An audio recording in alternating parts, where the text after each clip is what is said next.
हार्दिक स्वागत करता हूँ अपनी ओर से, राजस्थान प्रदेशवासियों की ओर से। मुझे खुशी है कि आज एक ऐतिहासिक काम होने जा रहा है कि 4 राष्ट्रीय राजमार्गों का परियोजनाओं का लोकार्पण, शिलान्यास, जो अपना बहुत महत्व रखती है, जिसका जिक्र किया गया। और मुझे खुशी है कि पिछली बार जब मैंने गडकरी जी को रिक्वेस्ट की थी, इसी एक्सप्रेस वे से आप जयपुर को जोड़े, राजधानी को, और उन्होंने स्वीकार कर लिया। आज उसका शिलान्यास होगा, उसके लिए मैं उनका धन्यवाद करना चाहता हूँ। इसके अलावा ये मौका नहीं कि मैं लंबी चौड़ी मांगे रखूं, क्योंकि वक्त बहुत कम है, 3 मिनट का ही है। मैं यही कहना चाहूँगा कि वो मैं अलग से लिख के भेजूँगा या मिल के बाद रिक्वेस्ट करूँगा कि राजस्थान की क्या क्या समस्या में संक्षिप्त में कहना चाहूँगा कि 50 सड़कों का ऑलरेडी आपने इन प्रिंसिपल राष्ट्रीय राजमार्ग घोषित करने का निर्णय किया। अभी तक उसका गजट नोटिफिकेशन नहीं निकला। एक तो मेरी ये बात थी। दूसरा मैं निवेदन करूँगा, 55 रिफाइनरियाँ प्रधानमंत्री यहाँ पधारे थे 4 साल पहले, वहाँ से जोधपुर को अमृतसर जामनगर एक्सप्रेस वे निकल रही ऑलरेडी 55 से, उसे जोड़ने का बड़ा इम्पोर्टेंट मसला ये भी है। और एक जयपुर रिंग रोड का काम पहले भी किया है आपके विभाग ने।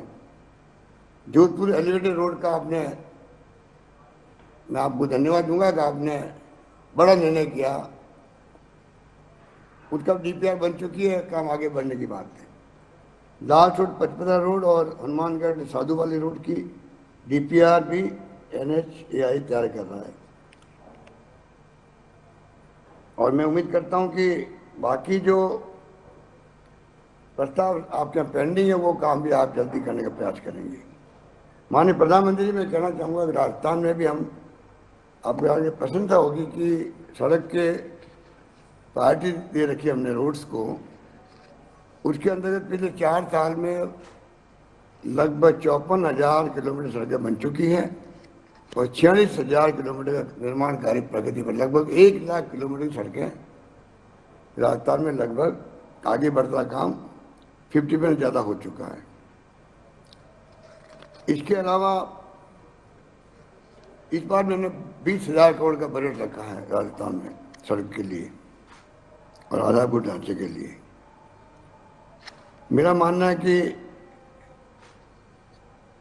जो कुछ भी राजस्थान में पिछले 4 सालों ने प्रयास किया है, उसी का परिणाम है जो माहौल बना, उसके कारण से भी इन्वेस्ट राजस्थान की जब घोषणा की गई, उसके बाद में जो रेस्पॉन्स मिला, उसमें 11 लाख करोड़ के MOU LOI साइन हुए हैं। रिफाइनरी का काम चल रहा है, इंडस्ट्रियल एरिया बन रहे हैं।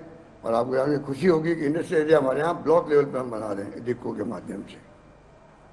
इस प्रकार से अभी जो भारत सरकार ने सर्वे किया है, उसके आधार पर जो विकास दर है राजस्थान में, वो देश में नंबर 2 पे आई है। नंबर 1 आंध्र प्रदेश, नंबर 2 आंध्र प्रदेश में 11.4% और राजस्थान की 11.04% है। इस प्रकार से जो कुछ भी 4 साल की उपलब्धि हैं, उसका परिणाम है कि हम लोग राष्ट्रीय स्तर पर विकास दर में नंबर 2 पे आए हैं। तो मैं रिक्वेस्ट करना चाहूँगा कि ये जो रोड सेक्टर का काम भारत सरकार कर रही है, मैं समझता हूँ कि वाजपेयी जी के वक्त से जो शुरू हुई थी नेशनल हाईवेज को, उसने नक्शा बदल दिया देश का, इसमें कोई दो राय नहीं। और जिस प्रकार डॉक्टर मनमोहन सिंह जी ने उदारीकरण किया, उसके बाद में संभव हुआ देश में कि जो कुछ भी हो रहा है उसमें आज हम लोग गर्व के साथ कह सकते हैं कि नेशनल हाईवे बनना 4 लेन का, 6 लेन का। और गडकरी जी जिस प्रकार से इस काम में लगे हुए हैं, हम लोग इनको सुनते रहते हैं।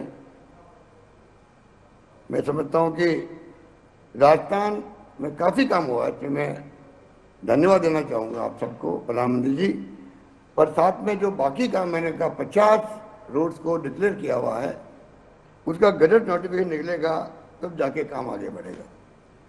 और अंत में कहना चाहूँगा, क्योंकि अभी वक्त नहीं है और दूसरा विषय दूसरा है, पर ERCP का मामला जो है, मैं उम्मीद करता हूँ आज आप बता रहे हैं तो अवश्य आप उस पर कुछ अपनी बात कहेंगे।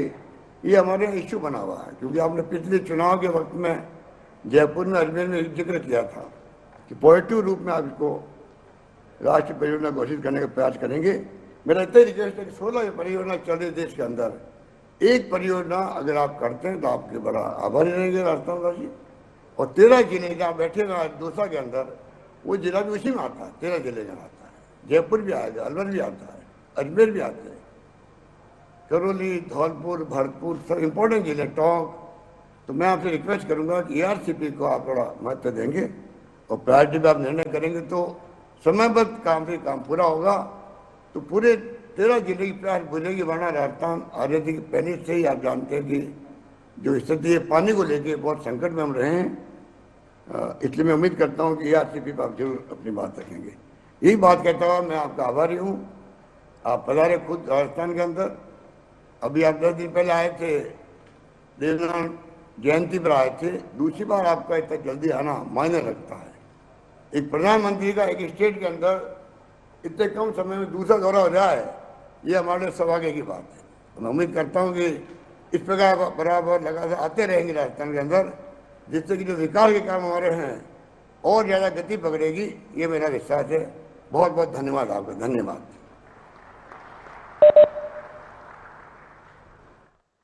बहुत बहुत धन्यवाद माननीय मुख्यमंत्री जी। जो संभव हो